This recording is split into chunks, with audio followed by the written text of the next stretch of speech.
আসসালামু আলাইকুম দর্শক, কেমন আছেন সবাই? আশা করি সবাই খুব ভালো আছেন। আমি আল্লাহর রহমতে ভালো আছি। এই মুহূর্তে দেখছেন বরিশাল লঞ্চঘাটে সুবিশাল এবং বিলাসবহুল সুরভি ৭ লঞ্চ বরিশাল থেকে আজকে ঢাকার উদ্দেশ্যে ছেড়ে যাবে এমবি সুরভি ৭। সুরভি নেভিগেশন কোম্পানির একটি লঞ্চ বর্তমানে চলাচল করছে এবং এই রোটেশনে সুরভি ৭-এর সঙ্গী হিসেবে রয়েছে কিন্তু শুভরাজ ৯।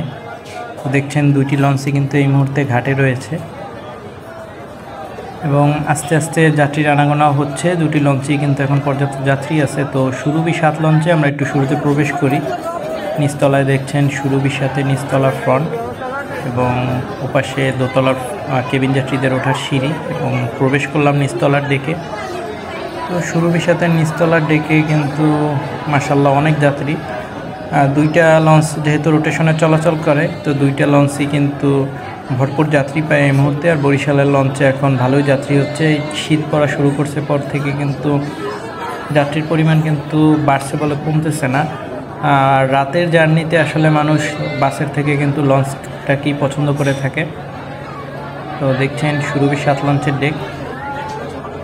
ডেক থেকে বের হয়ে এবার একটু দোতলার সিঁড়ি দিয়ে দোতলার ফ্রন্ট ডেকটা একটু ঘুরে আসা যাক, কারণ সুরভি ৭ কিন্তু রিবডি করার পর অনেক সুন্দর লাইটিং ও ডেকোরেশন করা হয়েছে। যে কারো দেখলে আসলে লঞ্চটা এখন মনে ধরে যাওয়ার মতো অবস্থা। এবং সিঁড়ি দিয়ে উঠছি দেখছেন।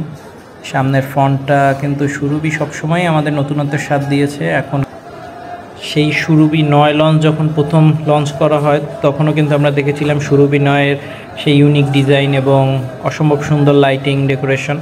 সুরভি ৭-এও ব্যতিক্রম না। সুরভি ৭-এ কিন্তু সামনে থেকেই আপনি তৃতীয় তলায় উঠতে পারবেন, আগের মতো পেছনে গিয়ে তারপরে কেবিনের মধ্য থেকে তৃতীয় তলায় উঠতে হয় না। তো এই হচ্ছে তৃতীয় তলার সিঁড়ি এবং তৃতীয় তলার ফ্রন্ট। ডিজাইনটা কিন্তু আসলেই অমায়িক। সত্যি কথা বলতে বরিশালের লঞ্চের প্রত্যেকটাই আলাদা আলাদা ডিজাইন, কিন্তু এই লঞ্চের ডিজাইনটা কিন্তু একটু বেশি মনে ধরার মতো, অনেক সুন্দর আসলে। তো দেখছেন সুরভি ৭ লঞ্চের তৃতীয় তলার ফ্রন্ট। অনেকেই সেলফি নিচ্ছে। এই সুন্দর লাইটিংয়ে আসলে ছবি খুব ভালো ওঠে। সেজন্যই আসলে কেউ মিস করতে চায় না লঞ্চ জার্নিতে। এই মেমোরিজগুলো, এই ছবিগুলো তুলে রাখার চেষ্টা করে। নিচ থেকে দেখানোর চেষ্টা করছি চাঁদপুর ফতুল্লা লাইনের যে যাত্রী, তারা জালকাঠি থেকে ছেড়ে আসা লঞ্চের জন্য এখনও অপেক্ষা করছে। কিছুক্ষণ পরেই লঞ্চ আসলে তারা সেই লঞ্চে গমন করবে।